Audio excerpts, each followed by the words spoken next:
Hi everyone and welcome to another marvelous video. Until the 26th of January 2023, the concept of A.A. Milne and E.H. Shepard's Winnie the Pooh could never dive into a horrific side. With the release of Winnie the Pooh, Blood and Honey, we got to witness feral versions of characters like Owl, Rabbit, Piglet, and Winnie the Pooh himself. It was a part of Jagged Edge Productions, who along with ITN Studios have plans for their new Twisted Childhood universe, with Pooniverse Monsters Assemble being their crossover event. Following the release of Winnie the Pooh, Blood and Honey 2, there will be a series of standalone films, including Bambi: The Reckoning, Peter Pan's Neverland Nightmare, and Pinocchio Unstrung, and introduce new characters such as Sleeping Beauty, the Mad Hatter, and Rabbit, eventually colliding into the crossover. In today's video, we will be covering all news and information about the upcoming crossover event, so make sure you stay with us until the end. Let's begin. Before we go into explanation, we have a very small request. If you like our content, please support us by subscribing to our channel. This is a small click for you, but for us, it means a lot. Thank you, and let's begin.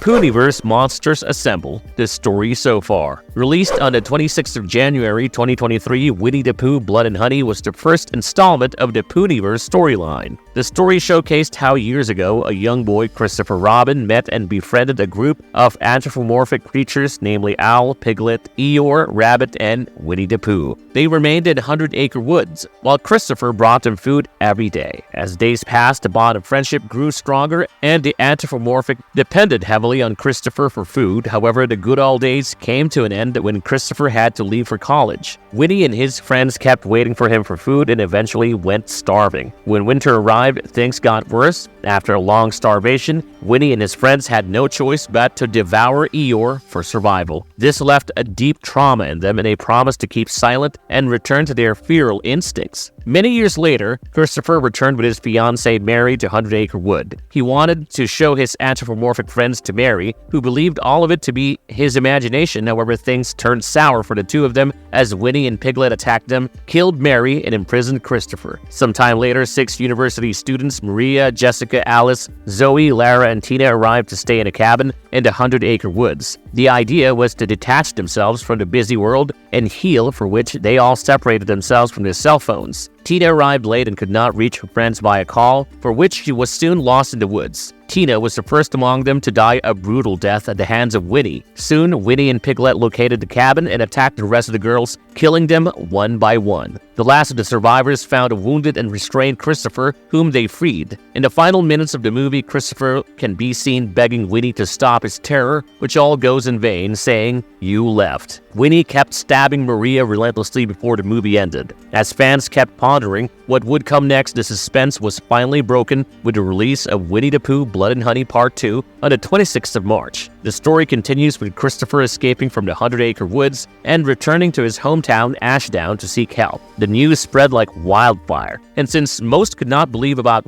walking animals killing, blaming Christopher for being the one behind the deaths, life was not easy for Christopher, and he continued working as a junior doctor. However, there was a certain section that believed in Christopher's words and went on searching for the creatures in the woods. Pooh and Piglet were then joined by Owl, and the three could be seen killing residents in a caravan. As the hunters tried to locate the creatures, the trio attacked them, but this time, Piglet was dead. Joined by Tigger, Owl, and Pooh, decided to unleash themselves on Ashdown before the humans came hunting for them. Meanwhile, Christopher's hypnotherapy sessions helped him dig deeper into his traumatic childhood. He recalled having a twin who was abducted along with 6 other children during a birthday party. He recalled the man driving the van where his brother was taken into, and he was then working as a janitor in the hospital he was working at. It was a man named Cavendish. After Christopher followed him and confronted the trauma-stricken Cavendish, revealed that he once used to work for a scientist named Dr. Gallu, who forced him to kidnap children for his experiments. The doctor merged human and animal genes, which resulted in a man-animal hybrid. Pooh was the hybrid of none other than Billy. Narrating all the details, Cavendish committed suicide while Tigger, Pooh, and Owl began an unstoppable rampage across Ashdown. They attacked Christopher's house as well and killed his parents brutally. Tigger was shot and killed by Christopher, leaving Pooh and Christopher face off each other. Pooh recalled his memories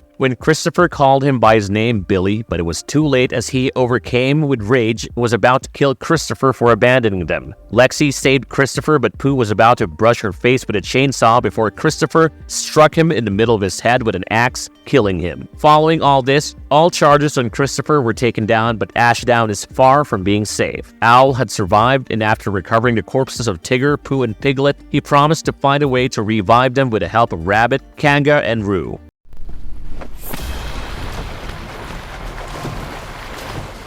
What do we know so far? We're still waiting to hear an announcement concerning the plot of the upcoming crossover event, and from the sources, the following plot points can be taken down and sutured into an idea. As declared by the production houses, the film is going to be an Avengers-style crossover consisting of all the horror variables of the fairy tale creatures we know of. The movies would be showcasing the monsters teaming up to wreak havoc. The horror aspect of this new timeline was introduced in 2023's Winnie the Pooh Blood and Honey, and the film ended with Winnie the Pooh, Piglet, Tigger, and Owl finding their home and lives endangered, and also embarking on a never-ending mission to cause rampage through the town of Ashdown, exacting revenge on Christopher Robin, the one behind the cause of all things gone wrong. Now, as mentioned, there is going to be a set of standalone films building to the grand crossover event, and these films will also be an equal contribution to the main plot of the Pooniverse Monsters Assemble. As with Bambi the Reckoning, it will be showcasing Bambi going on a monstrous rampage. From Peter Pan's Neverland Nightmare, we will be seeing the villainous version of Peter Pan, and likewise monsters from Pinocchio Unstrung. Now, all of them share the same universe, and they will be assembling in Pooniverse. However, we have yet to note how the characters will unite or what the cause or purpose behind the unity is. With plans set in motion, the Pooniverse will be getting its release sometime around 2025, and the final dates can be estimated after the release of standalone films. Moving to the characters, we can assume that the monsters from the standalone films are going to be there. We will be having the monstrous Bambi, a malevolent Peter Pan, a deadly Pinocchio, and the monstrous versions of Pooh, Tigger, Rabbit, Owl, Piglet, Sleeping Beauty, the Mad Hatter, and Tinkerbell. There will certainly be many more characters who will be taken from the upcoming standalone films. Characters from Winnie the Pooh, Blood and Honey that are mostly to be included in the crossover events are Christopher Robin and Wendy Darling. The movie has been planned to set on a high budget, and apart from the aforementioned characters, there will definitely be many more. Rhys Drake Waterfield, who directed Winnie the Pooh, Blood and Honey, will be directing the magnum opus of Pooniverse, with Nicole Holland as the executive producer. Marvelous verdict. With all that said, we have finally come to the end of today's video, and we hope you've liked the content. With each passing day, we will be getting to know more about the progress of the Pooniverse, including the plot and final cast, which will also be easier to conclude based on the upcoming standalone films. Feel free to add your comments below and stay tuned for the next Marvelous video. As always, if you liked the content, don't forget to leave a like and subscribe to us if you haven't already. Have a good one and be safe. Thanks, everyone.